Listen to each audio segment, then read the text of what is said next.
സ്വന്തം നിലനിൽപ്പിനെ ബാധിക്കാതിരിക്കാൻ നുണ പറയില്ല എന്ന് പറയുന്നതാണ് ഏറ്റവും വലിയ നുണ. വന്ന ദിവസം 9 പേര് നോമിനേറ്റ് ചെയ്തിട്ട് അവസാന നോമിനേഷന്റെ സമയത്ത് ആരും പേര് പോലും ഉച്ചരിച്ച് കേട്ടില്ല. അത് ടോപ്പ് 5 ഉണ്ടാവുമെന്ന് എല്ലാവർക്കും അറിയാവുന്നതുകൊണ്ടാണ്.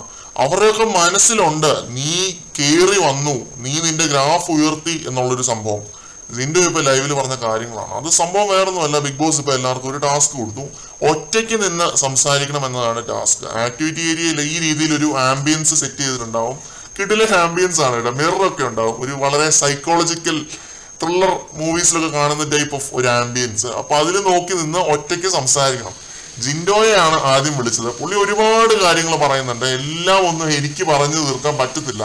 അത്രയധികം കാര്യങ്ങൾ പറഞ്ഞ് സ്വന്തം റിഫ്ലക്ഷനിൽ നോക്കി. പുള്ളി അകത്തും പുറത്തും നേരിട്ടിട്ടുള്ള ആ ഒരു അവഗണന, പിന്നെ പുച്ഛം, പരിഹാസം, അതിൽ നിന്നൊക്കെ ഉൾക്കൊണ്ട ആ ഒരു വാശി, പിന്നെ പോരാട്ട വീര്യം, അങ്ങനെ എല്ലാ കാര്യങ്ങളും ജിൻഡോ ടച്ച് ചെയ്ത് പോകുന്നുണ്ട്. ജിൻഡോ സംസാരിക്കുന്നത് കേട്ടപ്പോൾ സത്യമായിട്ട് നമുക്കൊക്കെ ഒരു മോട്ടിവേഷൻ ആയിരുന്നു. ഞാൻ പോലും അറിയാതെ ലൈറ്റ് ആയിട്ടൊന്ന് ഇമോഷണൽ ആവുകയും ചെയ്തു. കാരണം പുള്ളി അത്രയും റിയൽ ആയിട്ടാണ് അവിടെ നിന്ന് സംസാരിച്ചതെന്ന് എനിക്കറിയാം. അപ്പം അതും ജിൻഡോയുടെ യാത്ര ലൈവായിട്ട് കണ്ട ഒരാൾ, അത് ഇത്രയും ദിവസം നീണ്ടു നിന്ന ആ ഒരു ജേർണി കണ്ട ഒരാളെന്ന നിലയിൽ വല്ലാത്ത മൊമെന്റുകളായിരുന്നു അത്. പുള്ളി എവിടുന്നാണ് കയറി വന്നത്, ഏത് ലെവലിൽ നിന്നുമാണ്, പിന്നെ ഏർലി ലൈഫിനെ കുറിച്ചൊക്കെ പറഞ്ഞപ്പോൾ സത്യമായിട്ടും കയ്യിൽ പോയി, കരഞ്ഞുപോയി.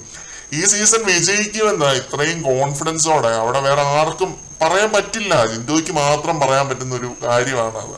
അതായിരുന്നു ജിൻഡോയുടെ സ്പീച്ചിൽ ഏറ്റവും ഹൈ ആയിട്ട് എനിക്ക് തോന്നിയ ഒരു മൊമെന്റ്. ഞാൻ കപ്പും കൊണ്ട് വീട്ടിൽ വരൂ എന്ന് ജിൻഡോ പറഞ്ഞു. പിന്നെ എന്റെ അമ്മയും ഫിനാലെ വേദിയിൽ ഉണ്ടാവുമെന്ന് ജിൻഡോ വളരെ കോൺഫിഡൻസോടെ തന്നെ പറയുകയുണ്ടായി, സ്വന്തം മിററിൽ നോക്കിയിട്ട്. അത്രയും കോൺഫിഡൻസ് ഒന്നും അവിടെ വേറെ ആർക്കും ഉണ്ടാവില്ല എന്നാണ് തോന്നുന്നത്. ശ്രീധുവാണ് ഇപ്പോൾ രണ്ടാമതായിട്ട് സംസാരിക്കാൻ വന്നത്. അത് പോയി കേൾക്കട്ടെ. ബൈ.